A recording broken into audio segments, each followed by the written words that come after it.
Crime time में आज बात साल 2025 की उस सबसे ज्यादा चर्चित हत्याकांड की करते हैं जिसने न सिर्फ मध्य प्रदेश बल्कि मेघालय तक पूरे देश को हिलाकर रख दिया था।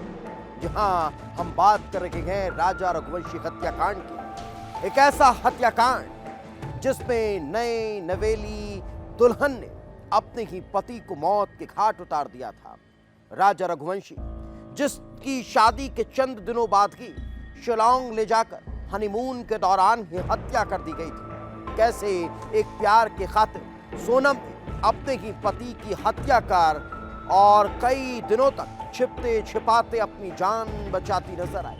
आखिर कैसे इस हत्याकांड को अंजाम दिया गया जो साल 2025 का सबसे चर्चित हत्याकांड बनता हुआ नजर आया। आज बात उसी हत्याकांड की करेंगे। तारीख 11 मई, जगह इंदौर, जहां सोनम रघुवंशी ने राजा रघुवंशी के साथ अग्नि को साक्षी मानकर 7 फेरे लिए। सोनम रघुवंशी एक ऐसी शातिर दुल्हन जिसके मंसूबों को कोई भांप नहीं पाया। किसी संस्कारी दुल्हन की तरह हर रस्म और रिवाज को निभाने वाली सोनम के दिमाग में क्या चल रहा था ये कोई समझ नहीं पाया। शादी से पहले ही अपने पति राजा की हत्या करने का प्लान बना चुकी सोनम शादी के वक्त पूरी तरह से नॉर्मल थी। दिमाग में खूनी खेल चल रहा था, लेकिन वो दुनिया को गुमराह करने में कामयाब हो रही थी। शादी के दौरान उसने किसी को भी अंदाजा नहीं होने दिया कि जिस तरह से वो अपनी मांग भरवा रही है उसी सिंदूर को वो अपने हाथों से उजाड़ने वाली है। राजा रघुवंशी और सोनम रघुवंशी का परिवार खुश था, दोस्तों में उत्साह था। दिखने में ये शादी एक आम शादी जैसी लग रही थी। सोनम एक आम दुल्हन सी लग रही थी, लेकिन किसी को क्या पता था कि महज कुछ दिनों में ये शादी देश में सुर्खियों में आ जाएगी। सोनम हनीमून की प्लानिंग कर रही थी या फिर खूनी साजिश की कहानी रच रही थी जिसने मध्य प्रदेश से लेकर मेघालय तक और मेघालय से लेकर यूपी तक में हाहाकार मचा दिया। शादी के केवल 9 दिन बाद ही नया जुड़ा हनीमून के लिए मेघालय रवाना हो गया। दिलचस्प बात यह थी कि हनीमून की पूरी प्लानिंग सोनम ने खुद ही की थी। टिकट से लेकर होटल बुकिंग तक सब कुछ सोनम के नाम से हुआ और यहीं से उस खौफनाक साजिश की नींव रखी गई थी जिसने पूरे देश को चौंका दिया था। सोनम और राजा मेघालय पहुंच चुके थे। राजा रघुवंशी शिलोंग की हसीन वादियों में खो चुका था, लेकिन सोनम के जहन में साजिश चल रही थी। दोनों double decker living root bridge Nongriat गांव पहुंचे। यह वही जगह थी जो इस हत्याकांड का साइलेंट गवाह बनी। उसी दिन से दोनों अचानक लापता हो गए। फिर न राजा का पता चला न सोनम का। दोनों का कोई पता नहीं चल रहा था और न ही उनसे संपर्क हो रहा था। परिवार परेशान हो रहा था। लगा कि जैसे मौसम की वजह से फोन ना लग रहा हो, लेकिन धीरे धीरे 24 घंटे बीत गए और फिर परिवार की धड़कनें बढ़ने लगी। 24 मई यानी अगले दिन शिलोंग में सोहरा के पास एक स्कूटी सुनसान जगह पर लावारिस मिलती है। ये वही स्कूटी थी जिसे किराए पर लेकर राजा और सोनम घूमने गए थे। यही वो पहली कड़ी थी जिसने पुलिस को मामले की गंभीरता का एहसास कराया और फिर लापता दंपत्ति की तलाश तेज हो गई। स्थानीय पुलिस और जिला प्रशासन ने सर्चिंग ऑपरेशन की शुरुआत की। परिवार शिलोंग पहुंचा। ड्रोन से गहरी खाइयों की निगरानी की जा रही थी। बदलता मौसम का मिजाज रेस्क्यू ऑपरेशन में रोड़ा बन रहा था। 25 मई से 31 मई तक रेस्क्यू ऑपरेशन चलाया गया, लेकिन ना तो सोनम का कुछ पता चला और ना राजा का। अगले ही दिन यानी 2 जून को पुलिस को वेई सावडोंग वाटरफॉल के पास एक गहरी खाई में एक शव मिला।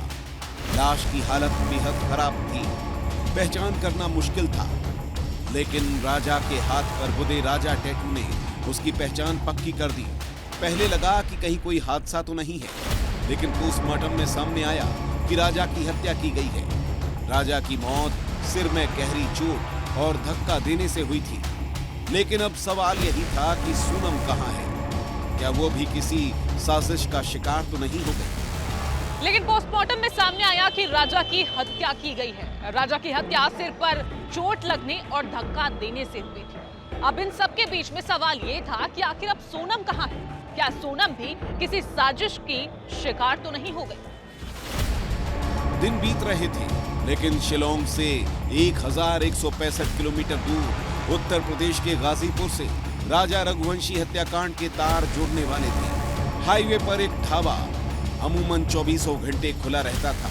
9 जून की रात को करीब 1 बजे अचानक एक लड़की ढाबे पर पहुंचती है। उसकी हालत ठीक नहीं थी।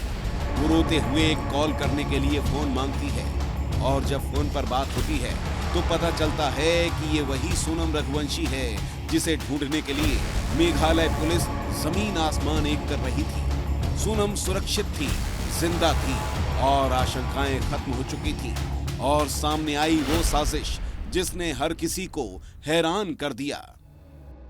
पुलिस ने सोनम का मेडिकल कराया और उसे हिरासत में लिया गया। सोनम ने पूछताछ में फिर राजा हत्याकांड के कई राज उगले, जिसने हर किसी को हैरान कर दिया था। एक कातिल हसीना की मिसाल बन गई सोनम। पूछताछ में इस हत्याकांड का हर सिरा सामने आ चुका था। उस साजिश का पर्दाफाश हो चुका था जिसकी प्लानिंग शादी से पहले ही रची जा चुकी थी। दोनों परिवारों ने रिश्ता तो तय कर दिया था, लेकिन वो इस बात से बेखबर थे कि सोनम की जिंदगी में पहले से ही कोई और है और वो था राज कुशवाहा। सोनम के पिता का प्लाईवुड का कारोबार है और राज उनके यहाँ मैनेजर था। सोनम पढ़ाई के बाद कारोबार में पिता का हाथ बटाने लगी और यहीं पर उसकी मुलाकात राज कुशवाहा से होती है। सोनम ने घर वालों की बात मानकर शादी कर ली, लेकिन शादी से पहले ही राज के साथ मिलकर शादी के बाद राजा रघुवंशी को रास्ते से हटाने का प्लान बना लिया। मास्टरमाइंड सोनम ही थी, लेकिन प्लान को अंजाम दिया राज कुशवाहा ने और इसके लिए मदद ली विकास चौहान, आकाश राजपूत और आनंद की।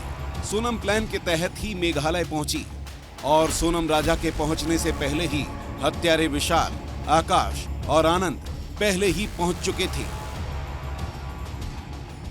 हत्यारे मोबाइल के जरिए सोनम के संपर्क में थे। सोनम पल पल की अपडेट हत्यारों को पहुंचा रही थी और इसी बीच सोनम राजा को सोहारा के एक ऐसे इलाके में लेकर पहुंचती है जो पूरी तरह से सुनसान था। ना वहां कोई पर्यटक थे और ना ही कोई गाइड था। हत्यारे और सोनम मिलकर राजा को लकड़ी काटने वाले दाव से मौत के घाट उतार देते हैं। सोनम अपने पति की मौत का तमाशा खड़े खड़े देखती रहती है और लाश को खाई में फेंकने के बाद सभी आरोपी और सोनम वापस लौट आते हैं। सोनम और राज समेत सभी आरोपी मेघालय की जेल में बंद हैं। मेघालय पुलिस ने 790 पन्नों की चार्जशीट भी दायर कर दी है, जिसमें सोनम की हर करतूत का खुलासा है, जिसमें लिखा है कि कैसे बेवफा सोनम ने अपने प्यार के लिए पति को बलि चढ़ा दिया, कैसे एक निर्दोष को मौत के घाट उतार दिया। लेकिन ये सोनम की पहली कोशिश नहीं थी, बल्कि हनीमून के दौरान 2 बार पहले भी राजा रघुवंशी को मारने की कोशिश की गई। 21 मई को गुवाहाटी में और 21 मई को ही मेघालय में मारने की कोशिश की, लेकिन दोनों बार प्लान फेल हो गया। लेकिन 23 मई को सोनम अपने मंसूबों में कामयाब हो गई। तो ये थी साल 2025 की सबसे हैरत अंगेज मिसिंग मिस्ट्री, जिसने हर किसी को हैरान कर दिया था कि कैसे एक कातिल दुल्हन शादी से लेकर हनीमून की प्लानिंग करती है और उसके बाद अपने पति को धक्का देकर मौत के घाट उतार देती है। सोनम समेत राज और अन्य आरोपी अभी जेल के अंदर हैं। लेकिन बताते चले कि जेल के अंदर में सोनम के चेहरे में ना कोई खौफ है और ना कोई पछतावा है।